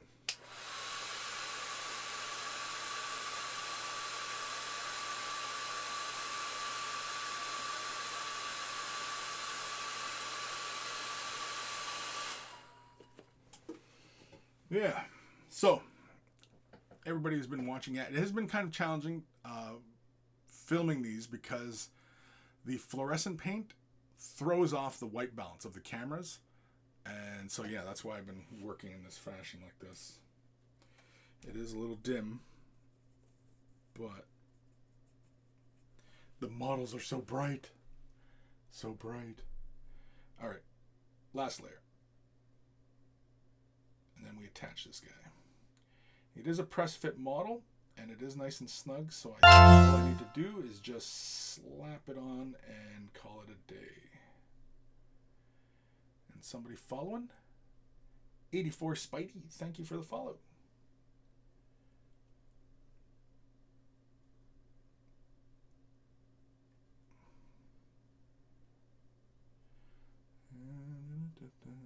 Yeah. There we go. That's it. Nice smooth rim. Give that a rinse. Slap this guy on without frickin' breaking him. So here is the little skinkaroo that goes on there. And then, of course, I'm going to take some pretty pictures of it, post it on my socials. So if anybody wants to get a closer look of what I've done here, if you follow me on the Instagrams or the Twitters, you'll see. Sorry, I'm just trying to apply pressure to this without actually snapping him off his base. And get in there. Got the one foot down, the other foot's not going. Damn it. Damn it, Bobby. What can we use? Because it's already a painted surface. What can we use? Something soft, but firm. I had a rubber tip pick around. Where the hell did it go? There we go. Oh, I can't find it. Son of a beehive. I have like this little rubber dental pick thing. And I usually use that for finessing like silly putty or, you know, soft materials around surfaces. And I can't find this son of a gun. Alright, I guess I'm going to have to use like the end of a paintbrush. I don't really want to do that. Looking for something soft. Arg. Alright, we're using the end of a paintbrush, I guess, to push this down. Is it going to work? No, I don't want to use that hard surface. 84 Spidey, thank you for the content. No problem. Mountaineer RN304, I caught up with the raid from Tabletop Minions and lucked into a Seraphon painting vid. Awesome. Yeah, thank you. I'm glad it's useful. I'm also working on this on my YouTube channel. I haven't posted the videos yet. Patrons get access to this one. But yeah, we're working our way through this guy here. This little Shumalamaleon. Shumalamaleon? God dang it, where is mine? I'm getting mad now. Getting mad. Oh, there it is. It's this thing I was talking about.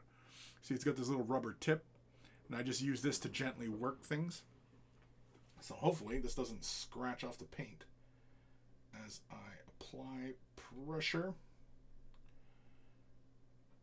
I have not varnished this guy, so if I strip paint off, it's my bad. There we go. There we go. There. He's in. Did I muck up the paint job? Almost. But yeah, there we go. He's on. He's on the base. He's all done. He is ready for some pretty pictures. And so, again, if you follow me on the Instagrams, stuff like that, you'll see it. And if you don't, well, too bad. I even drilled out this barrel of his blow dart. That's drilled out. Because you got to drill out the barrels, man. You got to drill out the barrels. If you're not drilling out your barrels, I don't know what you're doing. I can't help you. Meat bone supreme. Sounds like something on the menu for Taco Bell. Man, this light really should have been more like over here, I think. Yeah, that's better. Oh, now we finally fixed the light situation. So I was painting away the hell over here. So, yeah. Anywho, I want to thank Uncle Adam, Tabletop Minions, for the raid. Thank you guys for all the follows and the subs and everything like that. I think we're done for now. I may tune in, or I may stream later. I don't know. Depends on how I'm feeling and if I'm functional. If I'm feeling and functional. Feel free to visit over at waythebrush.com. Join me on Saturdays for Way the Brush. And I will see you guys later. Yeah. take some pretty pictures of this guy now. Pretty pictures. I think the poison froggy kind of worked out well, no? Little froggy? This little frog. Come on, everybody loves a poison frog. Love him. Love him. All right. See you guys later. Thanks for tuning in. Dun dun dun dun dun dun dun. Dun dun dun dun dun dun dun dun. Dun dun dun dun dun. Dun dun dun dun dun dun dun.